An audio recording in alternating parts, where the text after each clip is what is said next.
Alright guys, welcome back to another episode of the Project Starkiller build series. If you aren't subscribed, subscribe because this is an ongoing series. We're going to post one video every week until the bike is done. So today we are going to go over the break-in process and get a baseline dyno. Alright guys, welcome back. On this episode, we're going to go over break-in. So for any of you guys that have the privilege of buying a new motorcycle, whether you know this or not, there's actually a break-in period, which you can refer to your owner's manual to kind of get the gist of what that break-in period calls for.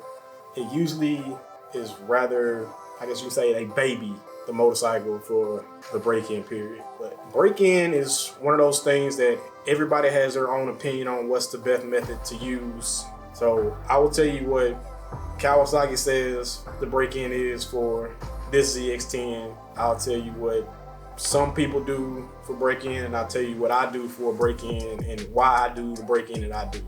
Start off for Kawasaki, the break-in period is the first 600 miles. And with that, they tell you for the first 250 miles not to go past 4,000 RPMs. For 250 to 400 miles, they tell you not to go past 6,000 RPMs. Once you're past that, they tell you to ride the bike moderately, whatever that means. So I guess you can take your own interpretation of what moderately is. Break-in, like I said, everybody has their own beliefs, disbeliefs of what works, what's good, what's bad, but take it as your own precaution. I'll say this, for a break-in, I recommend you ride the bike based on what you intend to use the bike for. So if you want the bike to last a long time, not have any kind of mechanical issues out of it, break in according to the manufacturer, the owner's manual, do it that way. That'll probably give you the best longevity. If you intend to race the bike, then ride it like you stole it. Because if you're doing racing legitly, you're not really worried about the engine lasting, because most of you guys break the engine down after a season or whatever, go through it, refresh everything. If you're like me, I try to find a middle ground. I'm gonna try to get the most power out of it, but take care of it at the same time and not have any issues out of it. With that said, my break-in method is somewhat aggressive, but it's progressively aggressive. I start off doing it mildly, first few hundred miles, and ride it harder as miles add up. Some people say if you don't want to waste time building up all the miles, you can do a dyno break-in. From what I've seen, dyno break-ins will produce higher horsepower numbers. Can't argue that. I've seen it firsthand comparing one bike to the other on the same dyno, one being broken in one way versus the dyno break-in. The reason I do my break-in method the way I do is because out of all the ZX-10s I've owned, never had any issues out of them mechanically, and I've seen higher horsepower numbers than other guys with ZX-10. Not comparing guys who've done dyno break-ins, because then they usually had 2 to 3 more horsepower out of a dyno break-in versus the way I do it. But most of the time, compared to anybody that just breaks their bike in on the street, I usually end up with higher horsepower numbers. Take it how you want it. I'm just going off what I've seen.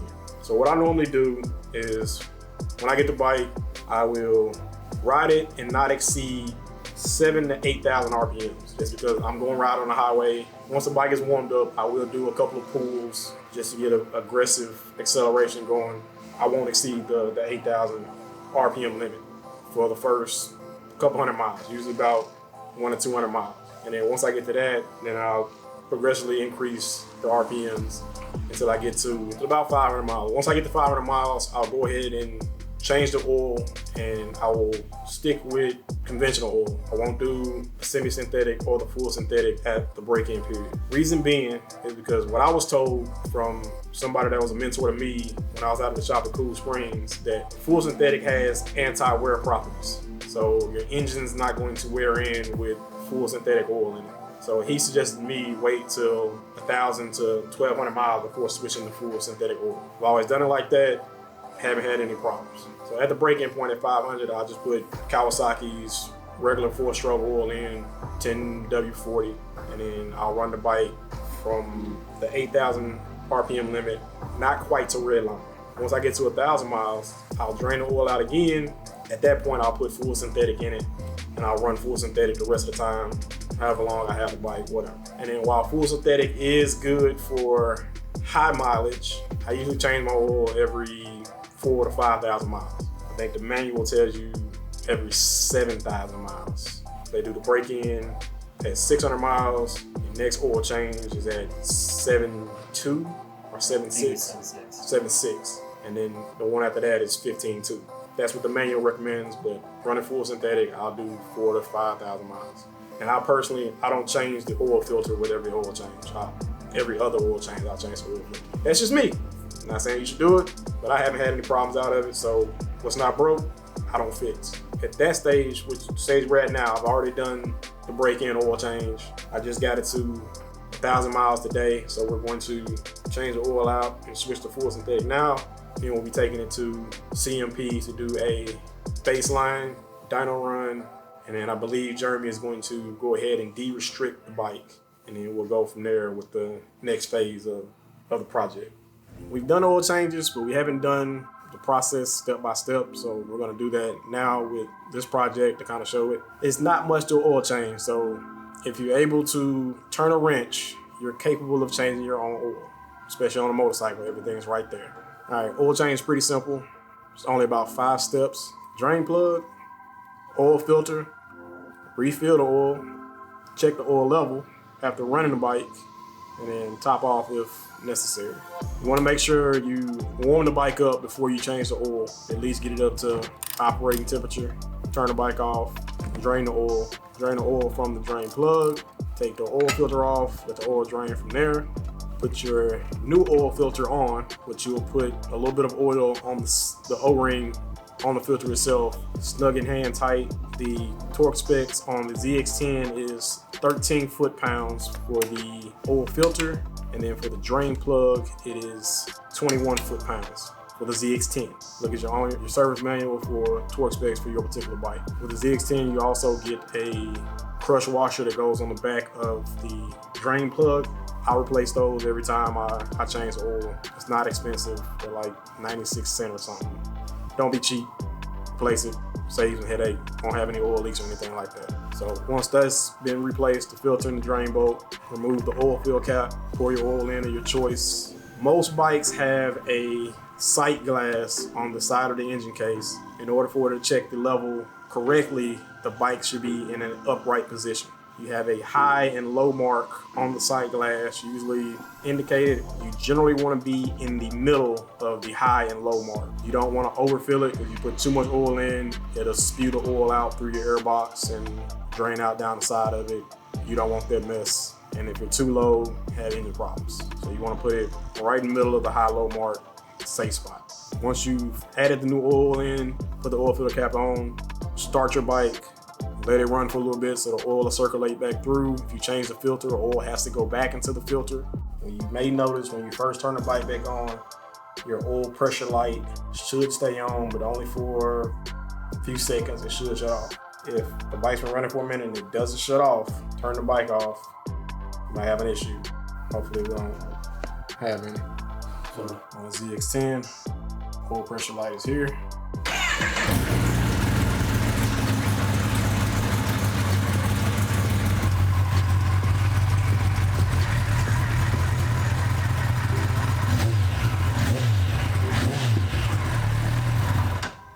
Let it run.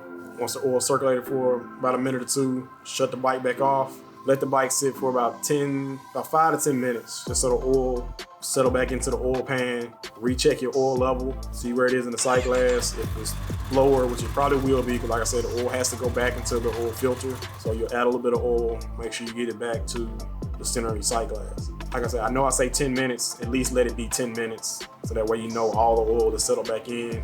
You can get an accurate level so you don't over-service the motorcycle, trying to add oil to get it back to the midway mark. If you don't wait long enough, that's what happened. You'll think it's settled enough. You'll go to add more oil to it. The bike will sit. Next time you check it, it'll be at the full mark or above. And you'll end up over-servicing the bike, and you'll have extra oil spewed out into your air box and dripping out the side of your bike. All right, so that is it for the oil change. Next up, it's dyno time.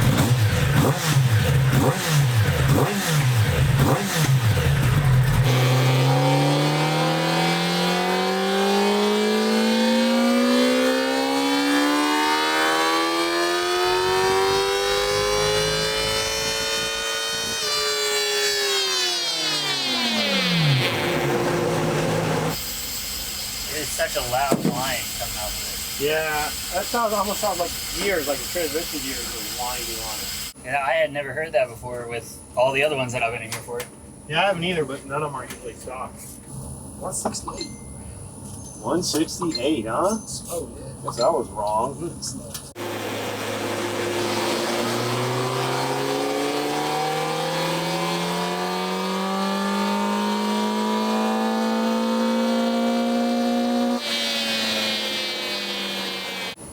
I screwed up the tune, but it was still too much power for the Michelin handle. No, I don't. He was like, "Were you actually trying to do it?" I'm like, "Yeah." And I was like, "Yeah," and then it was like, it's never really kicking into any faster accelerate. Like I was like, Yeah, it seemed like it was cruising. and I was like, That's what it sounded like.